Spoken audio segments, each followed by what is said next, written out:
요한계시록 14장 13절에서 20절 말씀입니다. 같이 읽겠습니다. 시작. 또 내가 들으니 하늘에서 음성이 나서 이르되 기록하라. 지금 이후로 주 안에서 죽는 자들은 복이 있도다 하시매 성령이 이르시되 그러하다. 그들이 수고를 그치고 쉬리니 이는 그들의 행한 일이 따름이라 하시더라. 또 내가 보니 흰 구름이 있고 구름 위에 인자와 같은 이가 앉으셨는데 그 머리에는 금 면류관이 있고 그 손에는 예리한 낫을 가졌더라. 또 다른 천사가 성전으로부터 나와 구름 위에 앉은 이를 향하여 큰 성으로 일쳐 이르되 당신의 낫을 휘둘러 거두소서. 땅의 곡식이 다 익어 거둘 때가 이르렀음이다 하니 구름 위에 앉으신 이가 낫을 땅에 휘두르매 땅의 곡식이 거두어지니라. 또 다른 천사가 하늘에 있는 상전에서 나오는데 역시 예리한 낫을 가졌더라. 또 불을 다스리는 다른 천사가 제단으로부터 나와 예리한 낫 가진 자를 향하여 큰 음성으로 불러 이르되 내 예리한 낫을 휘둘러 땅의 포도송이를 거두라. 그 포도가 익었느니라 하더라. 천사가 낫을 땅에 휘둘러 땅의 포도를 거두어 하나님의 진노의 큰 포도주 틀에 던짐에 성 밖에서 그 틀이 밝히니 그 틀에서 나서 발굴레에 닿았고 1600 스타디온에 퍼졌더라. 아멘. 성경의 이 절기를 보면 이 세 번의 추수를 언급하고 있습니다. 그래서 6월절에는 보리 추수를 하고, 그 다음에 오순절에 밀 추수를 하고, 그리고 이제 초막절에 과일 추수를 하는 것으로 되어 있습니다. 그래서 이 절기에 세 번의 추수를 언급하고 있습니다. 그 여러 번의 추수가 있다라는 것입니다. 그리고 그 추수는 또 각각 다른 추수다라는 것입니다. 근데 예수님은 이 세상 끝에 추수를 언급하셨습니다. 세상 끝에 어떤 특별한 추수가 있다라는 것입니다. 마태복음 13장 39절이면 마태복음 13장 39절 추수 때는 세상 끝이요. 추수 때는 세상 끝이라는 것입니다. 이 추수를 말씀하시면서 그 특별한 추수가 있는데 그게 세상 끝이다라는 것입니다. 추수꾼은 천사들이고, 그래서 이 천사들을 통해서 특별한 추수가 세상 끝에 있다라는 것입니다. 여러분, 여기서 추수는 영혼 추수를 말합니다. 그러니까 예수님 때부터 지금까지 계속 추수가 되어져 왔습니다. 믿는 사람들이 이 땅의 삶을 바치고 추수되는 게 있는 것입니다. 근데 계속 추수가 있는데 왜 특별히 세상 끝에 추수를 언급하고 있는가? 그건 세상 끝에 아주 특별히 많은 사람들이 추수가 있기 때문에 그렇습니다. 이제까지 비교할 수 없는 많은 사람들이 이 세상 끝에 추수되기 때문에 예수님이 특별히 세상 끝에 있는 추수를 언급하신 것입니다. 근데 이 마태복음 13장에 보면 이 추수를 예수님이 말씀하실 때 이 알곡과 가라지가 같이 있다라는 것입니다. 주님이 추수하는 알곡도 있을 뿐만 아니라 가라지도 섞여 있다, 평소에 가라지도 섞여 있다라는 것입니다. 그러다가 이 평소에는 빛하지만 추수 때에 가라지는 불태워진다라고 이렇게 말씀하고 있습니다. 나누어진다라는 것입니다. 이 세상 끝에 이 추수의 특징은 나누어진다라는 것을 의미합니다. 이런 마태복음 25장에 보면 양과 염소의 비유에서도 그래서 양은 오른편에 염소는 왼편으로 나눠진다라는 것입니다. 갈라진다라는 것입니다. 그래서 이 세상 끝에 이 특별한 추수가 있고 그 추수는 또 다 사람들이 나눠지게 되는 그런 일들이 벌어진다라는 것을 말씀해 주고 있습니다. 근데 오늘 본문 이 계시록 14장은 예수님이 말씀하신 그 세상 끝에 있던 추수를 말씀하고 있는 것입니다. 마태복음 13장에서 예수님이 말씀하신 세상 끝에 특별한 추수가 있는데 그 추수에 대해서 이 요한계시록 14장에서 우리에게 말씀해 주고 있습니다. 여기 보면 그 추수가 특별히 세 번 있고 또 그 추수가 각각 다른 추수다라는 것을 말씀해 주고 있습니다. 그래서 이 세상 끝에 첫 번째 추수는 14장 4절이면 이 처음 익은 열매가 있습니다. 처음 추수되는 사람들이 있다라는 것입니다. 휴거되는 사람들입니다. 세상 끝에 두 번째 추수는 14장 16절이면 낫을 땅에 휘두르매 땅의 곡식이 거두어지니라. 이 곡식 추수를 말씀하고 있습니다. 환난을 겪으면서 추수되는 사람들이 있다라는 것입니다. 그리고 또 세 번째, 세상 끝에 세 번째 추수가 있습니다. 14장 18절이면 낫을 휘두르며 땅에 포도송이를 거두라. 세 번째, 이 포도송이를 거두는 과일 추수를 하는 이 추수가 있다라는 것입니다. 이 미국의 마지막 때에서 잘 전하시는 분 중에 페리스톤 목사님이라고 있는데, 이제 그분이 이 부분에 대해서 아주 잘 설명해 주시더라고요. 그래서 이 첫 번째 추수는 볼인데, 보리를 거둘 때는 키질을 한다라는 것입니다. 누가복음 3장 17절이면 키질을 해서 알곡을 곡간에 거둬들이고 쭉정이는 버리고 불태워둔다라는 것을 말씀해 주고 있습니다. 근데 그 키질을 할 때 뭘로 키질해? 바람으로 키질을 하는 것입니다. 이 바람은 누아의 영을 말하는 것입니다. 성령을 말하는 것입니다. 그래서 이 키질에서 내용이 나와 있는 이 누가복음 3장 17절에 앞에 16절이면 이 성령 세례를 언급하고 있습니다. 성령 세례를 받아야 됩니다. 두 번째 추수는 밀인데, 이건 단단해서 연자맷돌 같은 도구를 사용한다라는 것입니다. 밀은 단단한데 고집센 사람들을 의미하는 것이다라는 겁니다. 그래서 잘 안 변하는 것입니다. 그래서 겨 같은 것을 걸러내기 위해서 이 도구가 필요하다라는 것입니다. 그리고 세 번째 추수는 이 포도 추수인데, 포도주 틀에 으깨는 것입니다. 거기 계시록 14장 19절 말에 진노의 큰 포도출에 던진다는 것입니다. 그리고 발로 밟아서 으깨버린다라는 것입니다. 그리고 이 세 번째 추수는 그래서 그러면서 추수가 이루어지는 것입니다. 오늘 본문을 통해서 좀 더 이것에 대해서 구체적으로 이 세상 끝에 이 추수에 대해서 나누려고 합니다. 첫 번째 추수는 우리가 앞에서 휴거되는 사람들에 대해서 14장 1절에서 5절에 대해서 같이 나누었습니다. 오늘 본문은 그 이후에 추수되는 것을 말씀하고 있습니다. 자, 첫 번째 추수 후에 순교자의 신앙이 중요합니다. 첫 번째 추수 후에 순교자의 신앙이 중요합니다.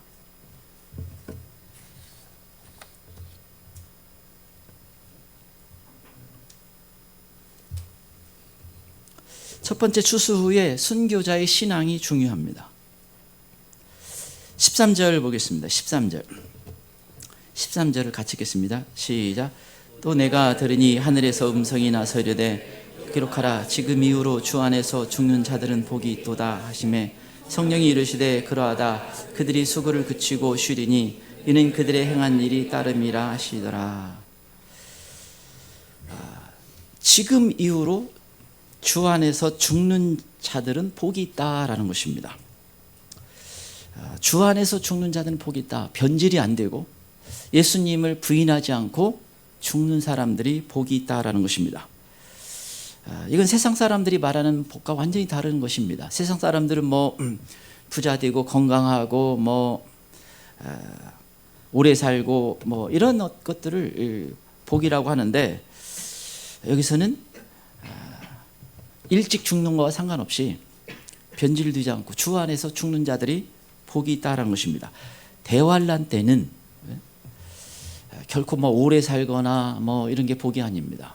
대환란 때는 주 안에서 주의 이름 가운데 주를 부인하지 않고 죽는 사람들이 복이 있다라는 것입니다. 왜 이 주 안에서 죽는 사람들이 복이 있다고 말할 수가 있는가? 두 가지를 우리가 쉽게 언급할 수가 있습니다. 하나는 영원한 천국에서 안식하기 때문에 그렇습니다. 또 하나 복은 상을 받기 때문에 그렇습니다. 먼저 이 안식입니다. 여러분, 우리가 이 땅의 삶을 마치고 나면 천국에서 안식이 주어집니다. 너무나 평안하고 너무나 기쁘고 너무나 감사한, 너무나 행복한 그런 안식이 주어집니다. 여러분, 히브리서 4장 3절이면 이미 믿는 우리들은 저 안식에 들어가는도다 해서, 그러면서 4장 3절 끝에 보면 세상을 창조할 때부터 그 일이 이루어졌느니라 하나님은 우리를 이 세상을 이미 창조할 때부터 그 영원한 안식을 미리 만드셨다라는 것입니다.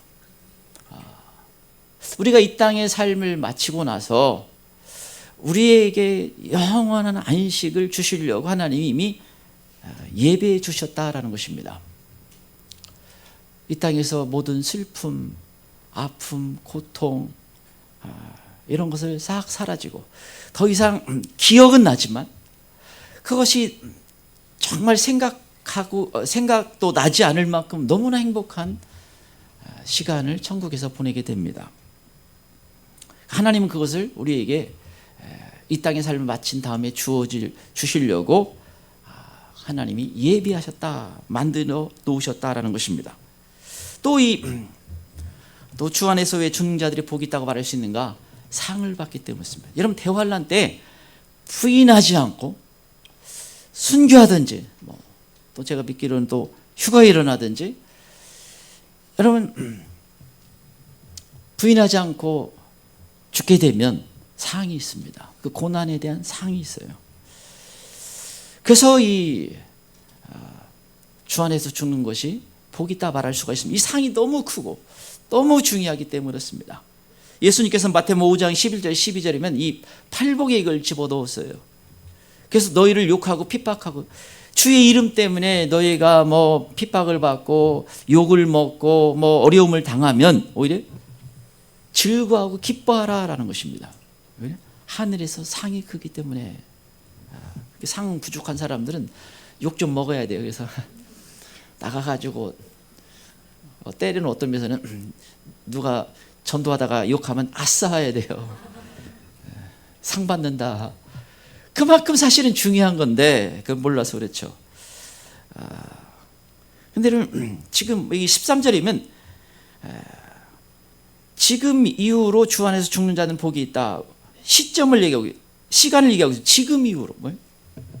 첫 번째 추수가 이루어진 다음에, 휴거가 일어난 다음에, 대환란 때가 들어갔을 때, 이때는 타협하지 않고 죽는 것이 복이 있다. 내가 스스로 죽을 수는 없으니까. 그래서 사실은 그에게 이제 너희들 부인하면 다 죽인다 이렇게 잡혀서 이제 여러분 휴가가 일어나면요 이제 1차적으로는 도망가야 됩니다. 도망가다가 또 잡힐 수가 있죠. 잡히면 지금 부인해라 이러면 그냥 죽이지 않아요. 부인하도록 하는 게 많을 것입니다. 물론 그냥 무슨 폭탄이나 이런 것으로 많은 사람이 수도 없이 죽어나가겠지만 그러나 부인하도록 하는 게 있어요. 그때는 어떻게 해요? 빠르게 예수님 만세 해가지고 빨리 죽는 게 좋아요. 괜히 질질 끌다가 오래 살 수도 없는 것이고 더 위험해집니다. 그래서 그때는 즉각 그냥 할렐루야 하고 만세하면 워낙 많으니까 일일이 그냥 순식간에 죽는 게 복이 있는 겁니다. 지금 이후로 대환란 때는 들어가서 죽는 게 복이 있다라는 것입니다. 근데 여러분 이 지금 순교자의 신앙을 강조하고 있는데 사실은 여러분 그럼 지금 우리에게는 이게 아무런 의미가 없는 게 우리 신앙은 원래 순교자의 신앙입니다. 여러분 이 바울 사도가 신앙에 대해서 제대로 깨닫고 나서 복음을 증거하면서 그가 마지막이 이제 이게 마지막 여정 같다 생각하고 예루살렘을 향해서 가는데 그래도 자기가 오래 목회했고 사랑하는 성도들이 있는 에베소 교회 성도들을 보고 싶어요. 그래서 이 사도 바울이 지나는 곳에 이제 밀레도 항구가 있습니다. 거기로 에베소 성도를 나오게 해서 마지막 그가 이 설교라고 생각하는 설교를 합니다. 그때 간증을 합니다. 그러면서 그가 아주 유명한 신앙 고백을 하죠. 사도행전 20장 24절이면 내가 달려갈 길과 주 예수께 받은 사명 곧 하나님의 은혜의 복음을 증거하면은 나의 생명을 조금도 귀한 것으로 여기지 아니하노라. 나의 달려갈 길을 지금 달려가는데 내게 받은 사명은 하나님 복음 증거하는 것이다라는 것입니다. 내게 준 사명은 복음 증거하는데 나의 생명을 조금도 귀한 것으로 여기지 않고 나는 살아가고 있다라는 것입니다. 빌립보서 1장에서는 이 사도 바울의 이 순교자적인 신앙에 대해서 아주 잘 말씀해 주고 있습니다. 1장 20절에 내가 살든지 죽든지 내 몸에서 그리스도만 존귀하게 되기를 원한다. 그러니까 살고 죽는 것은 내게 그렇게 중요한 문제가 아니고, 그렇게 내게 뭐 큰 비중 차지하는 게 아니고, 무엇에 내가 주 관심 있는가? 예수 그리스도가 존귀하게 되는 거. 내가 이렇게 살아가는 걸 통해서 의미가 있다면, 혹시 살아가는 의미가 있다면 그것은 예수님이 존귀하게 되는 것이다 라는 것입니다. 이어서 1장 21절에는 이는 내게 사는 것이 그리스도니 죽는 것도 유익함이다. 내 사는 목적이 예수님 위해서 사는 것이고, 만약 그것 아니라면 나는 죽는 게 이득이라는 겁니다. 나는 빨리 죽고 싶다라는 것입니다. 난 그렇게 이 땅에 오래 살고 싶은 마음이 없다. 내가 사는 이유는 예수님 때문에 사는 것이지, 그렇지 않으면 난 죽는 게 이득이다. 사도 바울이 아주 분명한 이 가치관을 갖고 있어요. 이어서 1장 23절이면 내가 그 둘 사이에 끼었으니 차라리 세상을 떠나서 그리스도와 함께 있고 싶다. 내가 삶과 죽음을 선택할 때 나는 빨리 죽고 싶다는 거예요. 그 이유는 뭔가? 그 천국에서 주님과 함께 있고 싶어서 그렇다라는 것입니다. 사도 바울은 천국도 갔다, 셋째 하늘에 갔다 온 사람입니다. 이게 아주 분명하게 자리 잡고 있어요. 그 사도 바울의 신앙에는 이게 아주 분명했습니다. 여러분, 이게 만약에 바뀌어가지고 이런 가치관을 갖고 있으면 왜? 미쳤다 그럽니다.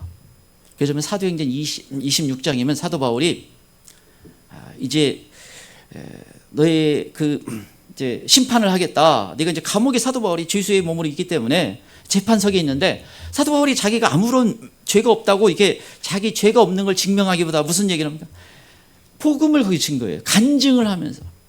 그러자 복음을 계속 듣다가 베스도 총독이 깜짝 놀라가지고, 바울아 내가 미쳤도다. 네가 많이 배워가지고 학문이 너를 미치게 만들었다. 그러니까 사도 바울은 많이 배운 사람이에요. 그러니까 너 미쳤구나. 그 아그리빠 왕도 막 소리치면서 네가 나를 그리스도 되게 하려고는, 둘 다 흔들린 겁니다. 그래서 여러분, 이 세상 사람들이 봤을 때 진짜 제대로 믿는 사람은요, 이 가치관, 인생관을 이해할 수가 없는 거예요. 여러분, 사실 우리가 이 땅에 살아 이 마지막 때 제대로 믿으면 사실 주변 사람과 거의 다르게 되어 있습니다. 믿는 사람들과도 달라지게 되어 있어요. 제가 그러니까 이 길을 피할 수가 없어요. 왜냐하면 다른 가치관, 다른 인생관, 다른 길을 걸어가기 때문에 그렇습니다. 그래서 여러분, 이건 꼭 사도 바울이나 또 대환란 시대에만 가지는 게, 물론 대환란 시대는 그걸 직접 증명해야 됩니다. 지금은 우리가 그런 어떤 믿음과 그런 어떤 신앙을 붙잡고 가는 것이고, 대환란 시대에 들어가면 이제 그것은 증명해야 됩니다. 세상을 사랑하느냐 주님을 사랑하느냐. 세상을 내려놓아야 돼요. 떠나야 됩니다. 도망해야 되고, 그리고 잡히면 부인하지 않아야 됩니다. 물론 그를 힘을 주신다고 믿어요. 그러나 분명한 것은 이 신앙을 분명히 증명해내야 됩니다. 그래서 대환란 시대, 지금 이후로는 죽는 자가 복이 있다. 그래서 오래 어떻게 좀 더 살까? 그건 별로 좋은 태도가 아니다라는 것입니다. 그래서 짐승에게 우사에게 경배하지 않고, 그리고 짐승의 표를 받지 않는 것, 그리고 죽음을 죽는 것, 그게 대환란 시대에 갖는 복된 사람인 것입니다. 자, 두 번째 추수는 익어지는 것이 중요합니다. 두 번째 추수는 익어지는 것이 중요합니다.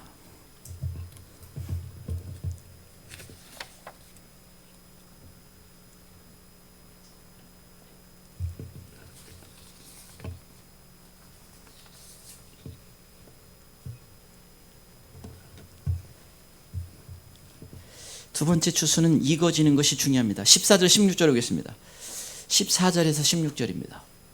14절 16절 같이 읽겠습니다. 시작. 또 내가 보니 흰 구름이 있고 구름 위에 인자와 같은 이가 앉으셨는데 그 머리에는 금 면류관이 있고 그 손에는 이리한 낫을 가졌더라. 또 다른 천사가 성전으로부터 나와 구름 위에 앉은 이를 향하여 큰 음성으로 외쳐 이르되 당신의 낫을 휘둘러 거두소서. 땅의 곡식이 다 익어 글 때가 이르렀습니다 하니 구름 위에 앉으신 이가 낫을 땅에 휘두르매 땅의 곡식이 거두어지니라. 15절에는 당신의 낫을 휘둘러 거두소 땅의 곡식이 다 익어 거둘 때가 이렇습니다. 이 한 천사가 큰 소리로 외치고 있습니다. 곡식이 이제 다 익어졌습니다. 이제 거두소서라고 이렇게 한 천사가 큰 소리로 외칩니다. 그래서 16절이면 낫을 땅에 휘두르며 땅의 곡식이 거두어지니라. 수확을 했다는 것입니다. 이제 추수를 했다는 거예요. 그래서 이 추수를 하는데 여기서 그 추수의 기준이 뭐라는 걸 말씀해 주고 있습니다. 언제 추수하는가? 익어졌을 때 추수한다라는 것입니다.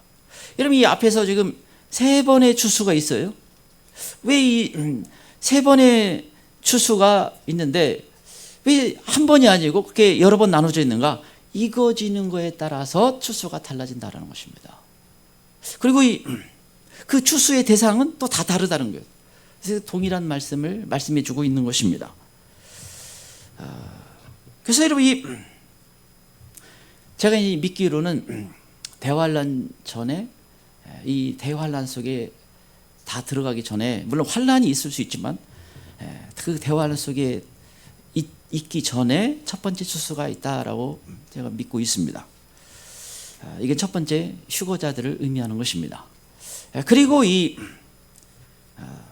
두 번째 추수는 대환란 속에서 있다라고 생각을 합니다. 이 시점은 정확히는 알 수 없지만, 그러나 전 두 번째도 휴거가 있다라고 이렇게 생각하고 있습니다. 물론 많은 순교자도 있겠지만 도망자들 중에 또 휴거가 있다라고 생각을 하고 있습니다. 그 세 번째 추수는 말 그대로 이 환란 통과를 주장하는 사람들이 참 많습니다.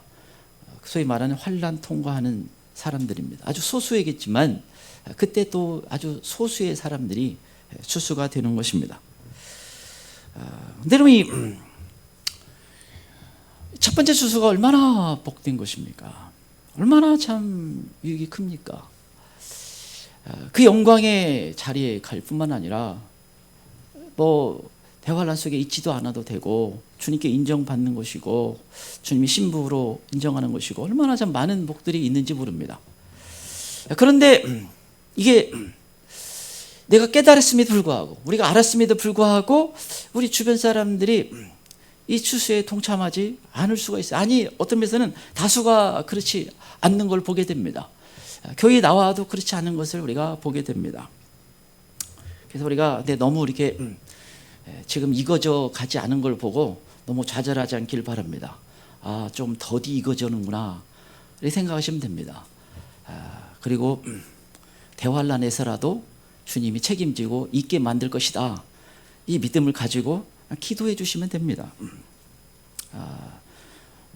물론 여러분, 어떤 사람이 아예 예수님을 안 믿어가지고 지옥 가면 그건 너무 심각한 문제가 됩니다. 그것은 영접할 수 있도록 정말 전하고 기도해주고, 그건 우리가 마지막까지 해야 되는 거고, 그러나 안타깝게도 전에도 잘 주변에 잘 설득이 안 될 수가 있습니다. 사실 이건 고집이 센 건데 잘 설득이 안 되면 너무 그것 때문에 마음 상할 필요가 없습니다. 더디 익어지는 사람들이 많구나. 저는 이제 첫 번째 그 익어지는 사람이 소수라고 봐요. 그러니까 다수가 더디 익어진다라는 것을 알 수가 있습니다. 그래서 여러분, 가족이나 자녀나 또 주변 사람들을 보면서 더디 익어져 가는 사람들이 많이 있구나, 이렇게 그냥 생각하시면 됩니다. 그냥 기도해 주면 되는 겁니다. 마가복음 4장 29절, 마가복음 4장 29절이면 열매가 익으면 곧 낫을 되나니 이는 추수 때가 이르렀음이라.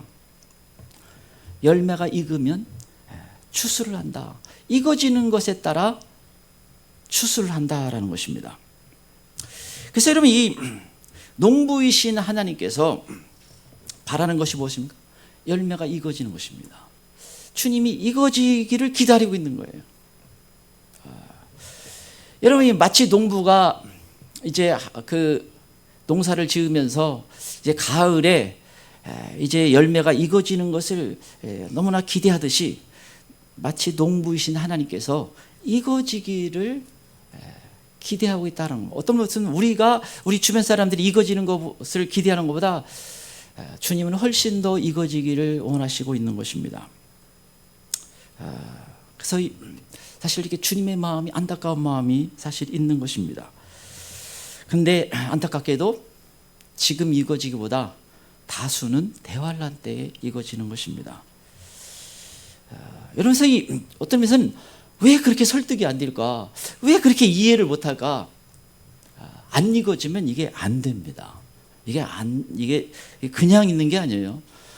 익어지는 사람에게는 너무 쉬운 얘기인데 안 익어지는 사람에게는 너무 어려운 거예요. 그럼 왜 지금 익어져야 되는데 왜 그럼 이렇게 안 익어질까? 왜 지금 익어지는 것이 너무나 중요한데 너무나 복된 것이고 지금은 모든 것이 익어져야만 되는 우리가 시기를 살고 있는데 왜 그렇게 안 익어질까? 예수님은 안 익어지는 이유를 너무 잘 알고 있었습니다. 그래서 우리에게 말씀해 주셨는데 마태복음 24장 37절, 마태복음 24장 31절이면 노아의 때와 같이 인자의 임함도 그러하리라. 예수님의 재림의 때는 노아의 때와 같다라고 예수님 말씀해 줬습니다. 근데 여러분 노아의 때 그 문제는 뭐예요? 사람들이 멸하기까지 다 깨닫지를 못했다라고 말씀해 주고 있습니다. 그래서 마태복음 24장 38절 39절이면 노아가 방주에 들어간 날까지 사람들이 먹고 마시고 장가들고 시집가고 있으면서 홍수가 나서 그들을 다 멸하기까지 깨닫지 못하였더라. 여기 보면요, 사람들이 깨닫지 못한 것은 지금 세상적인 것들 때문에, 뭔가 발목 잡는 것들 때문에, 뭔가 육적인 어떤 삶 때문에 그들이 깨닫지를 못한 것입니다. 왜 잘 안 익어져요? 발목 잡는 게 있는 겁니다. 세상의 것들 때문에 있는 것입니다. 뭔가 다른 것에 마음을 뺏겼기 때문에 그렇습니다. 그래서 안 익어진다는 거예요. 근데 예수님이 익어지는 거에 대해서 아주 중요한 그 표현을 뭐냐면 이 깨닫는 것이라는 것을 말씀해 주셨습니다. 결정적인 것이 깨닫는 거에 달려 있다는 거예요. 결정적인 또 문제는 뭐예요? 깨닫지 못하더라. 여러분, 그래서 익어지는 거와 뭐가 관련되어 있어요? 깨닫는 겁니다. 여러분 이 주변에 신앙이 좋다고 하는 어떤 교회 다니는 사람들 앉혀놓고 여러분이 아는 걸 얘기해 보세요. 그거 만약에 받아들인 사람은요, 그건 대단히 복을 받은 사람입니다. 그거 못 깨달아요. 저희 여러 번 이게 뭐 사역자들, 뭐 선교사님들 여러 사람 만나서 말해보면서 이건 깨닫는 건 거의 불가능한 수준이구나. 무슨 큰 일이 벌어지지 않으면 깨닫지 못합니다. 여러분, 제가 주일날 욥에 대해서 나눴어요. 만약 욥처럼 잘한다고 하는데 자기가 직분 있고 무슨 뭐 목회자하고 선교사하고 막 하고 자기가 또 열심히 하는데 자기 의가 있으면 이건 거의 불가능합니다. 그건 큰 문제, 큰 환난을 당하기 전까지는 그건 거의 불가능한 수준이에요. 그래서 여러분, 이게 깨닫는 건 굉장히 어려운 거예요. 그래서 어떤 사람, 이런 사람이 있어요.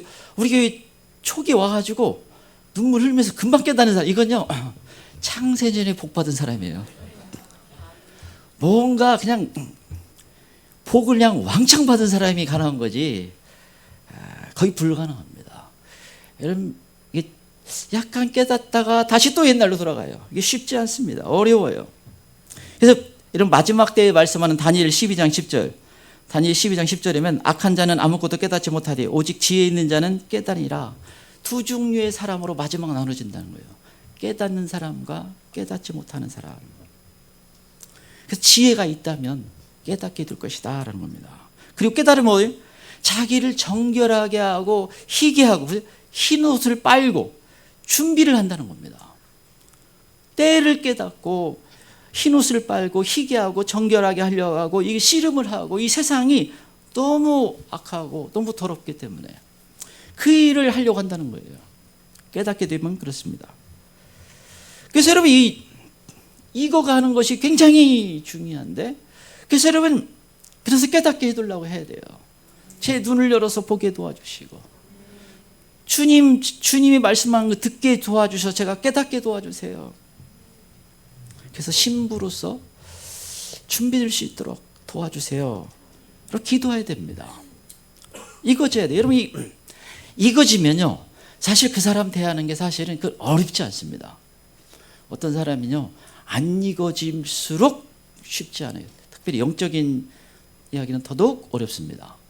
익어지면 여러분, 사실은 우리가 그렇게 하면 영적인 것이 아주 우리가 눈에 보이지 않고 특별하지만 사실은 또한 그렇게 어려운 게 아니에요. 익어지면 다릅니다. 뭔가 그러면 이제 주님은 우리를 사랑하시기 때문에 뭘 해요? 네가 안 익어졌다는 걸 알게 해주시려고 여러 가지 이제 일이 벌어집니다. 그래서 콕콕 찔러봐요.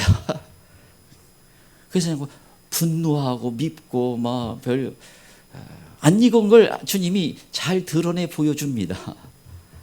그때 뭐 여러 가지 일이 벌어져요. 마지막. 물론 사단이 하는 건데, 그런데 익어지는 걸 보여주는 거예요. 그래서 여러분, 익어지는 건 너무 복된 건데, 그래서 여러분, 뭔가 우리가 지금 내가 이 부분 좀 덜 익어졌단 거예요. 빨리 삶아야 돼요. 아주 푹 삶아가지고 자아도 그냥 꺾고 문질러고 익어져야 돼. 그 복이, 그 상이 얼마나 큰지 모릅니다. 그래서 익어지는 게 중요합니다. 자, 세 번째, 추수는 끝까지 견디는 것이 중요합니다. 세 번째 추수는 끝까지 견디는 것이 중요합니다.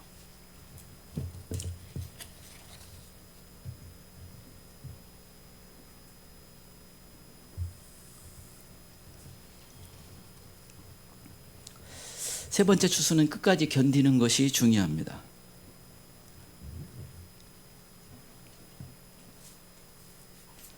17절부터 20절 보겠습니다. 17절에서 20절입니다. 17절 20절 같이 읽겠습니다. 시작. 또 다른 천사가 하늘에 있는 성전에서 나오는데 역시 예리한 낫을 가졌더라. 또 불을 다스리는 다른 천사가 제단으로부터 나와 예리한 낫 가진 자를 향하여 금성으로 불러 이르되 내 예리한 낫을 휘둘러 땅에 포도송이를 거두라. 그 포도가 익어지니라 하시니라. 천사가 낫을 땅에 휘둘매 땅에 굽을 거두어 하나님의 진노의 큰 포도주의 틀에 던지며 성 밖에서 그 틀이 밝히니 틀에서 피가 나서 말 굴레에서 닿았고 1600 스타디온에 퍼졌더라. 20절이면 무시무시한 말씀이에요. 틀에서 피가 나서 말 굴레에서 닿았고 1600 스타디온에 퍼졌더라. 일종의 피가 강처럼 흘렀다는 것입니다. 얼마나 많은 사람들이 죽어가는 시대인지를 보여주고 있습니다. 이 대환란 시대에 엄청난 피가 흐른다는 거예요. 계시록에 보면 전 세계 인구의 4분의 1이 죽고 3분의 1이 죽고 이런 식으로 지금 우리가 이게 무슨 여러분 어떤 나라의 어떤 도시에 몇만 명 이렇게 죽었다 그러면 얼마나 큰 문제겠습니까? 근데 그 정도가 아니라 몇십억씩 죽어가니까 이거 엄청난 일입니다. 피가 강처럼 흐른다는 거예요. 그런데 그 가운데 다 멸망을 받는 게 아니고, 그런데 그 가운데 추수되는 사람이 있다는 것이 아주 소수겠죠. 이거 추수는 영혼 추수는 그 영혼이 구원받는 사람, 또 그 영혼이 추수되는 사람들이 있다라는 것입니다. 근데 이 시기는 사실 19절이면 하나님의 진노가 쏟아지는 시기예요. 그러니까 이 세상에 이제까지 마치 자비의 하나님이 마치 그것을 그냥 이 땅에 사는 사람들이 그냥 자비를 놓는 것처럼 보이는 시대 때 얼마나 무시무시한 그 심판이 이 세상에 쏟아집니까? 여러분, 우리가 나팔 재앙을 거쳐서 대접장 끝 쭉 가는 과정을 보면 여러분 얼마나 무시무시합니까? 설마니 그런 시대가 오겠느냐? 이렇게 그래서 여러분 계시록은 믿음이 없으면요 그걸 못 받아들여요. 설마 그런 시대가 오겠냐? 그래서 이 시대는 주로 상징으로 봅니다. 그런 시대가 없다. 그래서 그 시대에 그런 사람이 들어가는 겁니다. 그래서 이 큰 틀에 진노의 포도주에 들어서 그냥 으깨는 거기서 발로 밟는다는 겁니다. 밟아준다는 거예요. 무시무시한 겁니다. 이게 왜 이런 문제? 이 사람들의 중요한 특징이면 잘 회개가 더딘 거예요. 여러분, 이 어떤 면에서는 이 회개로 첫 번째, 두 번째, 세 번째 사람 나눌 수가 있어요. 첫 번째 사람은 그냥 잘 회개를 합니다. 무슨 자존심 세우고 명예 세우고 자기 어떤 자기 합리화시키고 쭉 하다가 그걸 자꾸 안 해요. 놓치는 겁니다. 또 잘못된 걸 배워서 또 잘못된 걸 붙잡아 가지고 그렇습니다. 그리고 이 두 번째 사람은 고집을 부리다가 이제 환란이 오면서 그때는 이제 회개를 합니다. 그리고 바뀌어요. 그런데 계시록에 보면요, 이 엄청난 재앙이 있다 한 다음에 항상 회개하지 않더라. 계속 이 말을 반복해서 하고 있습니다. 그 계속 회개하지 않고 버티는 사람들이 있는 것입니다. 다만 다 죽어나간, 세상 사람이 다 죽어나가는 수준의 죽음이 있을 때 그 가운데 회개하는 사람, 아주 소수의 사람들이 있다라는 것을 알 수가 있습니다. 그럼 이 시기에는 그러면 이제 어떤 사람이 그 시기에 그 환란 속에 들어가서 깨어나는 사람이 있습니다. 그럼 어떻게 되는가? 그때 사람은 견뎌야 됩니다. 인내해야 되는 것입니다. 하나님이 그 시간, 아마 우리가 생각하는 것보다 그 시간을 단축해 줄 겁니다. 왜냐하면 그 시간이 길면 아무도 살아남지 못하기 때문에 단축해 주시겠지만, 그러나 그 시간은 이제 견뎌야 되는 시간인 것입니다. 물론 두 번째 사람도 그런 게 있지만, 그러나 세 번째 사람은 이건 뭐 다 죽는다라고 생각하는 시기이기 때문에, 그러나 견뎌야 됩니다. 여러분, 두 번째에서 또 깨닫지 못하는 건 얼마나 참 비극입니까? 얼마나 참 안타까운 일입니까? 그래서 두 번째까지는 좀 납득이 돼요. 왜요? 다수가 아직 안 깨어나고, 다수가 아직 안 받아들이기 때문에, 다수가 무시하기 때문에. 소수, 첫 번째, 저는 제가 이해하기로는 첫 번째 추수, 휴거는 소수의 사람입니다. 그 다수가 안 돼요. 근데 그 다수가 이 두 번째에 맞닥뜨리면서 깨어나기 시작합니다. 그리고 고집을 꺾습니다. 그리고 회개하기 시작합니다. 그래서 많은 사람이 도망도 가고, 또는 제가 믿기로는 또 휴거도 다시 일어난다고 믿고 있습니다. 그래서 이 많은 사람들이 그때 변하고, 또 물론 많은 사람이 또 순교를 하게 될 것입니다. 순교가 그 숫자가 다 차게 될 것입니다. 근데 이 세 번째까지 가면 안 되는데, 세 번째까지 가는 사람들도 이제 있다라는 것입니다. 근데 여러분, 제가 앞에서 서두에 나눴지만, 여러분, 누가복음 3장 17절에 성령 세례를 말씀하고, 3장 16절 성령 세례, 그리고 이제 보리추수에 대한 것이 나옵니다. 그러니까 첫 번째 이 대상자가 돼서 내가 그러면 눈이 열리고 더 깨닫고 더 주님께 자복하고 어떻게 나갈 수 있는가? 성령을 받아야 됩니다. 성령이 부어줘야 돼요. 제가 꼭 의도한 건 아니는데, 마치 이 화천에 가면서부터 재작년부터 성령 역사가 강하게 일어나기 시작했습니다. 이거 제가 그 계획해서 한 게 아니에요.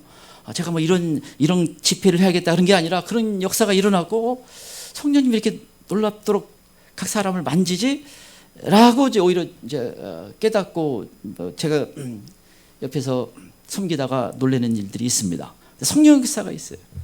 근데 이게 준비시키는 것입니다. 익어지도록 눌러서 보게 하시는 것입니다. 지금 저희가 그 시기를 보내고 있습니다. 너무나 중요한 시기인데, 이때 지금 익어져야 됩니다.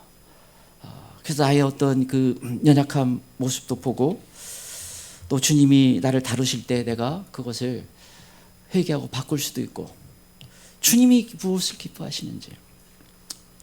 또 한 가지는, 또 우리 아까 얘기했듯이 주변 사람들 때문에 신앙생활 한다고 하는데 안 변한 거에서 너무 낙심하지 말길 바랍니다. 더디 익어지는구나.